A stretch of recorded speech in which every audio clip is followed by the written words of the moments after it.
तुम्हाला पण कोणतं तामझाम न करता कापडाचे लटकन बनवायचे तर चला माझ्यासोबत। एक स्क्वेअर कापड घ्या, एक चौकोनी तुकडा घ्या, ज्याचा आता तुम्ही बघू शकता व्हिडिओमध्ये मी फोल्ड केल्यावर इक्वल होईल त्यासारखं, म्हणजे 4x4 2x2 अशा पद्धतीने। आणि ही मिररची मी लेस घेतली आणि ही बघा, मिररची जर लेस असेल तर कोपरे त्याचे बाजूला शिल्लक असू द्या, शिलाई लावताना निडल तुटायला नको। लेसला जे आहे ती मी शिलाई लावून घेतली। त्यानंतर आता हे बघा, आपल्या कापडाचे कोणे व्हिडिओमध्ये दाखवल्यासारखे अशा पद्धतीने गोळा करायचे। एक तर त्याला मशीनची शिलाई लावायची, जर सुई तुटायची भीती असेल तर सुई दोरा घ्यायचा आणि पटापट शिवायचं। अशा पद्धतीने मी इथे ही जी दोरी आहे आपली ती लॉक करून घेताय। जर तुम्हाला मशीनची शिलाई लावायची असेल तर तुम्ही ते डायरेक्टली मशीनची शिलाई लावा, अदरवाईज मी ज्या पद्धतीने करताय त्या पद्धतीने करा।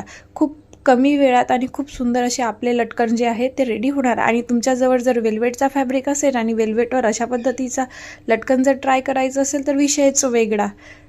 तर अशा पद्धतीने आपल्याला इथे शिवून घ्यायचं आहे सरळ सुई दोऱ्याने, आणि एक्स्ट्राचा थ्रेड कट करून घ्यायचा आहे, एक्स्ट्राचे धागे दोरे हे सगळे कापून घ्यायचे आहे आणि आता याला सरळ करायचं आहे। अशा पद्धतीने आपलं सुंदर ब्युटिफुल असं लटकन रेडी होणार। हे मी माझ्या मुलीच्या ड्रेसला लावलाय। कसं वाटलं नक्की कमेंट करून सांगा। बाय बाय, सबस्क्राइब करा, बाय बाय।